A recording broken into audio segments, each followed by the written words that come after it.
2021년 7월 20일 화요일 새벽 기도에 하나님 앞에 올려드리겠습니다. 오늘 본문 말씀은 고린도전서 11장 1절서부터 34절에 있는 말씀입니다. 고린도전서 11장 1절서부터 34절에 있는 말씀 제가 받들어 읽겠습니다. 내가 그리스도를 본받는 자가 된 것 같이 너희는 나를 본받는 자가 되라. 너희가 모든 일에 나를 기억하고 또 내가 너희에게 전하여 준 대로 그 전통을 너희가 지킴으로 너희를 칭찬하노라. 그러나 나는 너희가 알기를 원하노니 각 남자의 머리는 그리스도요 여자의 머리는 남자요 그리스도의 머리는 하나님이시라. 무릇 남자로서 머리에 무엇을 쓰고 기도나 예언을 하는 자는 그 머리를 욕되게 하는 것이요 무릇 여자로서 머리에 쓴 것은 벗고 기도나 예언하는 자는 그 머리를 욕되게 하는 것이니 이는 머리를 민 것과 다름이 없음이라.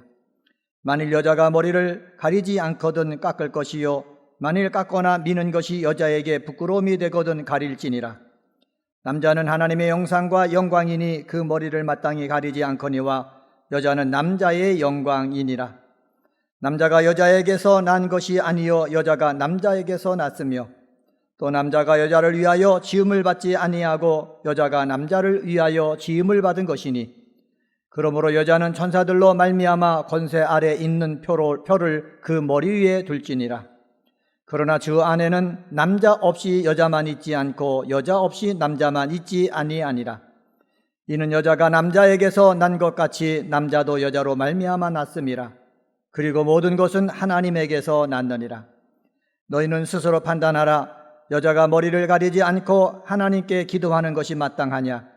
만일 남자에게 긴 머리가 있으면 자기에게 부끄러움이 되는 것을 본성이 너희에게 가르치지 아니하느냐?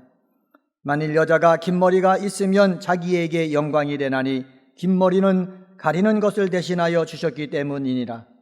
논쟁하려는 생각을 가진 자가 있을지라도 우리에게나 하나님의 모든 교회에는 이런 관례가 없느니라. 내가 명하는 이 일에 너희를 칭찬하지 아니하나니 이는 너희의 모임이 유익이 못되고 도리어 해로움이라. 먼저 너희가 교회에 모일 때에 너희 중에 분쟁이 있다 함을 듣고 어느 정도 믿거니와 너희 중에 파당이 있어야 너희 중에 옳다 인정함을 받는 자들이 나타나게 되리라. 그런즉 너희가 함께 모여서 주의 만찬을 먹을 수 없으니 이는 먹을 때에 각각 자기의 만찬을 먼저 갖다 먹으므로 어떤 사람은 시장하고 어떤 사람은 취함이라. 너희가 먹고 마실 집이 없느냐? 너희가 하나님의 교회를 업신여기고 빈궁한 자들을 부끄럽게 하느냐? 내가 너희에게 무슨 말하랴? 너희를 칭찬하랴? 이것으로 칭찬하지 않노라. 내가 너희에게 전한 것은 주께 받은 것이니 고 주 예수께서 잡히시던 밤에 떡을 가지사 축사하시고 떼어 이르시되 이것은 너희를 위하는 내 몸이니 이것을 행하여 나를 기념하라 하시고 식후에 또한 그와 같이 잔을 가지시고 이르시되 이 잔은 내 피로 세운 새 언약이니 이것을 행하여 마실 때마다 나를 기념하라 하셨으니 너희가 이 떡을 먹으며 이 잔을 마실 때마다 주의 죽으심을 그가 오실 때까지 전하는 것이니라. 그러므로 누구든지 주의 떡이나 잔을 합당하지 않게 먹고 마시는 자는 주의 몸과 피에 대하여 죄를 짓는 것이니라. 사람이 자기를 살피고 그 후에야 이 떡을 먹고 이 잔을 마실지니 주의 몸을 분별하지 못하고 먹고 마시는 자는 자기의 죄를 먹고 마시는 것이니라. 그러므로 너희 중에 약한 자와 병든 자가 많고 잠자는 자도 적지 아니하니 우리가 우리를 살폈으면 판단을 받지 아니하려니와 우리가 판단을 받는 것은 주께 징계를 받는 것이니 이는 우리로 세상과 함께 정죄함을 받지 않게 하려 하심이라. 그런즉 내 형제들아 먹으러 모일 때에 서로 기다리라. 만일 누구든지 시장하거든 집에서 먹을지니 이는 너희의 모임이 판단받는 모임이 되지 않게 하려 함이라. 그 밖의 일들은 내가 언제든지 갈 때에 바로 잡으리라. 아멘. 오늘은 고린도전서 11장 1절서부터 16절 말씀을 중심으로 질 좋은 신앙이란 제목으로 말씀을 전하겠습니다.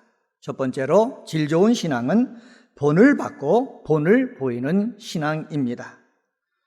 바울은 고린도전서 9장 22절에서 약한 자들에게 내가 약한 자와 같이 된 것은 약한 자들을 얻고자 함이요 내가 여러 사람에게 여러 모습이 된 것은 아무쪼록 몇 사람이라도 구원하고자 함이니라고 하였습니다. 자신의 자유를 제한하는 목적이 믿음이 연약한 자를 구원하기 위해 있다라고 밝히 말하고 있습니다. 10장에서는 이스라엘 백성들이 경험한 과거의 역사적인 사건들을 고린도 교인들이 본보기로 삼아서 이스라엘 백성의 과오를 본받지 말아야 된다 말씀하고 있습니다. 오늘 본문인 11장 1절에서 사도 바울은 자신을 고린도 교회의 본보기로 제시하고 있습니다. 11장 1절 말씀입니다. 내가 그리스도를 본받는 자가 된 것 같이 너희는 나를 본받는 자가 되라. 사도 바울은 자신을 그리스도를 본받는 자가 되었다라는 말씀입니다. 그리고 하는 말씀이 너희는 나를 본받는 자가 되라 라고 명령하고 있습니다. 나를 본받는 자가 되라는 문장은 바울이 자주 사용하는 말입니다. 고린도전서 4장 16절에 보시기 바랍니다. 4장 16절 보면은 그러므로 내가 너희에게 권하노니 너희는 나를 본받는 자가 되라 말씀하고 있습니다.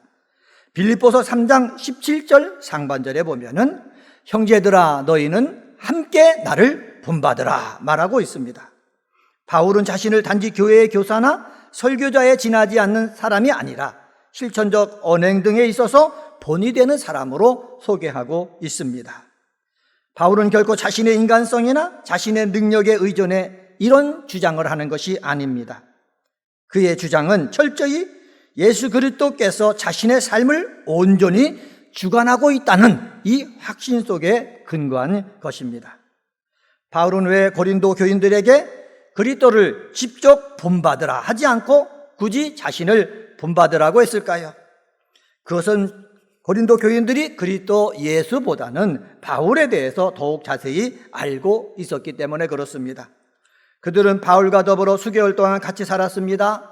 바울의 생활 모습을 지켜볼 수가 있었습니다. 바울의 기도하는 모습, 바울의 전도하는 모습, 바울의 삶을 사는 모습, 이것을 보았습니다. 그것을 본 이 교인들에게 너희는 나를 본받는 자가 되라 라고 말을 한 것입니다. 왜? 현실적으로 더 설득적인 권면으로 보였기 때문에 그렇습니다. 사랑하는 성도 여러분, 사도 바울이 그리스도 예수를 본받는 자가 되는 것은 쉽지만 않았습니다. 하지만 힘들어도 사도 바울은 그리스도를 본받으려고 했습니다. 기도하는 모습에서, 복음을 증거하는 모습에서, 교회를 세우고 성도들을 보살피는 모습에서 본받는 자가 되려고 했습니다. 그리고 바울에게 제자들이 생기고 교회가 설립되면서 그리스도처럼 신앙의 본을 보이려고 매사에 조심했습니다. 지도자가 되면은 말로도 본을 보여야 됩니다. 마음 씀씀이에도 본을 보여야 됩니다. 생각 자체도 본을 보여야 됩니다. 우리 은혜광성의 기도의 동역자 여러분들도 기도의 본을 보이고 전도의 본을 보이며 생활 속에서 본을 보이는 신앙인이 되시기를 주님의 이름으로 부탁을 드립니다. 두 번째로 질 좋은 신앙은 칭찬하고 칭찬받는 신앙입니다. 바울은 갈라디아서 1장 14절에서 내 조상의 전통에 대해서 더욱 열심히 있었으나 라고 자신을 소개하고 있습니다. 유대교의 전통에 열심히 있었다는 것입니다. 이런 바울이 예수님을 믿고 변화됐습니다. 변화된 다음에 골로새서 2장 8절에서 이렇게 말합니다. 누가 철학과 헛된 속임수로 너희를 사로잡을까 주의하라. 이것은 사람의 전통과 세상의 초돈 학문을 따름이요 그리스도를 따름이 아니니라. 사람의 전통을 따름이 그리스도를 따름이 아니라고 선을 그어서 설명해 주고 있습니다. 데살로니가 후서 2장 15절에서 초대교회 전통에 대해서 교회들에게 가르치고 있습니다. 2장 15절 그러므로 형제들아 굳건하게 서서 말로나 우리의 편지로 가르침을 받은 전통을 지키라. 전통을 지키라고 말씀하고 있습니다. 오늘 본문 2절 말씀을 보시기 바랍니다. 본문 2절에 보면은 너희가 모든 일에 나를 기억하고 또 내가 너희에게 전하여 준 대로 그 전통을 너희가 지킴으로 너희를 칭찬하노라. 너희에게 전하여 준 대로 그 전통을 너희가 지킴으로 너희를 칭찬하노라 하였습니다. 초대교회에서 전통이란 초대교회 그리스도인들에게 구전으로 전해 내려오는 가르침으로 예수 그리스도에 관련된 말씀 또 사건들 그리고 당시 사회의 간섭이나 규례 또 교리 일체를 포함한 것입니다. 새로 예수님을 믿고 교회에서 예배드리며 사는 성도들에게 신앙의 중심 진리 및 교회가 지켜야 될 중요한 간습이나 규례들이 필요하게 되었고, 이것을 바울이 교회에 가르쳤습니다. 우상으로 가득 차 있는 고린도 지역에 세워진 교회, 바울이 전해준 전통을 잘 지키면서 믿음 생활하고 있는 것입니다. 그것이 너무나 감사한 거예요. 고마운 거예요. 그래서 바울이 전해준 대로 믿음 생활 잘하고 있는 그 모습을 보고 사도 바울은 고린도 교회를 뭐하고 있다? 칭찬하고 있다라는 것입니다. 사랑하는 성도 여러분, 우리들은 이 세상 삶을 살면서 부족하지만은 뭔가 가르친 대로 노력하고 있는 사람 봤을 때 우리가 해야 될 일이 있습니다. 그것은 바로 뭐냐? 칭찬하는 일입니다. 칭찬은 고래도 춤추게 한다는 말이 있습니다. 기도하는 사람일수록, 믿음 가지고 정말로 믿음으로 사는 사람일수록, 내 가족 중에서 아니면 함께 믿음 생활하는 성도들 중에서 사회생활하는 사람들께서 잘하는 것이 눈에 보이기만 한다면 칭찬해서 그들로 하여금 삶의 열정을 심어줄 수 있는 우리 은혜광성의 식구들 되어지기를 주님의 이름으로 간절히 축원합니다.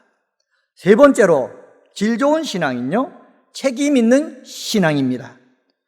바울은 스스로 판단해서 논쟁 대신 책임 있는 신앙을 가지고 교회 안에 바른 질서가 세워지기를 권면하고 있습니다. 13절 말씀입니다. 너희는 스스로 판단하라. 여자가 머리를 가리지 않고 하나님께 기도하는 것이 마땅하냐. 보편적으로 남자는 머리를 짧게 밀었고요, 여자들이 긴 머리는 그 여인에게 큰 영광이 되었습니다. 바울은 여자들이 머리에 수건을 써야 되는 일에 대해서 어떤 변론도 하지 말라고 합니다. 하나님의 창조 목적대로 삶을 살지 않고 무능력한 형식에만 존재하는 것은 불행입니다. 남자는 능력 있는 삶으로 책임 있게 살고, 여자는 책임 있는 사랑으로 교회를 세우고 가정을 세우면은 형식은 문제가 되지 않는다는 것입니다. 하나님의 창조 질서에서 남자와 여자는 차별이 없지만 구분이 있음을 밝힙니다. 하나님은 남자를 여자보다 먼저 창조하셨으니 여자의 머리는 남자입니다. 이는 남자가 우월하다는 뜻이 아닙니다. 질서를 위해 남자를 여자의 머리로 창조하신 것입니다. 여자의 창조 목적은 남자를 도와주는 돕는 배필로 지음을 받았습니다. 성적 차별을 주장하는 것이 아니라 서로 존중하고 서로 인정하면서 살라는 뜻입니다. 여자의 인권을 무시하는 것이 아닙니다. 주 안에서 남자나 여자는 동등합니다. 처음 여자는 남자에게서 났지만 그 다음부터 모든 남자는 여자로부터 났기 때문입니다. 삶을 살 때 남자는 남자로, 여자는 여자로, 부부는 부부로서 서로 책임 있는 삶을 살아야 된다는 것입니다. 책임 있는 삶을 살 뿐만 아니라 그 사람이 신앙을 가지고 있다면은 그 신앙도 책임 있는 신앙을 가져야 되는 것입니다. 말만 해놓고 책임을 지지 않으면은 그 말에 힘이 없는 것입니다. 내가 봉사를 한다고 말만 해놓고 봉사하지 않으면 아무것도 아닌 것입니다. 우리 은혜광성교회에서 믿음 생활하는 우리 은혜광성의 식구들은 말을 했으면 책임을 질 줄 알고, 그리고 말을 했으면 책임 있는 신앙을 가질 수 있는 귀한 성도님들이 다 되시기를 주님의 이름으로 간절히 축원합니다. 집에서도 필요한 게 무엇입니까? 목사고 권사고 장로고 집사고 이게 필요한 것이 아니라 말을 했으면 신앙인으로서 책임 있는 신앙, 이것이 필요한 것입니다. 책임 있는 신앙을 보여줄 때에 하나님 앞에 영광이 되고 많은 사람들에게 힘이 되어질 줄 믿습니다. 말씀을 정리하겠습니다. 오늘은 고린도전서 11장 1절서부터 16절에 있는 말씀을 가지고 질 좋은 신앙이란 제목으로 말씀을 전했습니다. 질 좋은 신앙은 본을 받고 본을 보이는 신앙입니다. 질 좋은 신앙은 칭찬하고 칭찬받는 신앙입니다. 질 좋은 신앙은 책임 있는 신앙입니다. 이러한 신앙인이 다 되시기를 주님의 이름으로 축복합니다. 할렐루야. 하나님 아버지 감사합니다. 오늘 고린도전서 11장 말씀을 묵상했습니다. 묵상을 함께한 우리 사랑하는 우리 기도의 동역자들, 질 좋은 신앙 갖게 하여 주옵소서. 질 좋은 신앙은 본을 받고 본을 보이는 신앙이라고 말씀했습니다. 내가 예수 그리스도로부터 본을 받고 그리고 나를 알고 있는 사람들에게 본을 보이는 신앙 갖기를 원합니다. 예수님을 통해서 기도의 본을 받기를 원합니다. 섬김의 본을 받기를 원합니다. 전도의 본을 받기를 원합니다. 능력 있게 약한 자를 도와주는 본을 받기를 원합니다. 하나님 본을 받고 본을 보일 줄 아는 저희들 되게 도와 주옵소서. 하나님 아버지, 사도 바울은 작은 일 하나 잘한 것 가지고 칭찬을 했는데 우리들도 칭찬할 줄 아는 사람이 되어지기를 원합니다. 내 가족 중에 아니면 함께 믿음 생활하는 중에 잘하는 것 하나 보이면 칭찬함으로 말미암아 그들로 하여금 신앙의 열정이 살아나게 하시고 삶을 정말 살고 싶은 그러한 소망으로 가득 차도록 도와줄 줄 아는 저희들이 되어지기를 원하오니 성령께서 도와 주옵소서. 입술과 마음속에 칭찬하는 것으로 채워 주옵소서. 하나님 아버지, 질 좋은 신앙은 책임 있는 신앙이라고 말씀했습니다. 권리만 요구하지 않게 도와주시고 말만 하지 않게 도와주시고 말하고 맡겨진 사명에 책임 있게 감당하여서 하나님 앞에 영광이 되고 내가 속한 공동체에 큰 보탬이 되는 믿음의 사람 되게 도와 주옵소서. 2021년도 은혜광성교회 새 예루살렘 같은 교회가 되게 하여 주시니 감사합니다. 새 예루살렘 교회에서 받을 놀라운 축복들, 이 은혜광성교회에서 믿음 생활하면서 받기를 원하오니 하나님께서 역사하여 주옵소서. 코로나19 바이러스가 창궐해서 힘들어하는 가운데 있습니다. 하나님 아버지, 코로나19 바이러스가 잡혀지길 원합니다. 우리나라에서도 백신이 개발되게 하시고 치료제가 나오게 하여 주시며 예배가 정상화되고 우리의 삶이 정상적으로 돌아오도록 인도하여 주옵소서. 많은 자영업을 하는 분들이 힘들어하는 가운데 있습니다. 참게 하여 주옵소서. 견디게 하여 주옵소서. 이겨내게 하여 주옵소서. 하나님 아버지, 우리의 광성에 속한 우리 귀한 아버지 하나님이여, 학생들이 있습니다. 수련을 통해서 하나님을 알게 도와주시고 또한 하나님 아버지, 저희들의 믿음이 돈독해지게 도와주시고 저희들에게 주시는 그 사명을 발견하여서 이 세상에서 힘있게 사는 은혜광성의 우리 형제자매들 다 되게 도와 주시옵소서. 오늘도 주님 앞에 부르짖으며 기도할 때 병든 육체를 치유하여 주옵소서. 삶에 문제 있는 사람의 문제를 해결하여 주옵소서. 하나님을 만나고 싶은 자에게 하나님 만나 주셔서 하나님이 함께 하심을 기뻐할 수 있게 하여 주옵소서. 감사하며 이 모든 말씀 예수님의 이름으로 간절히 기도드리옵나이다. 아멘.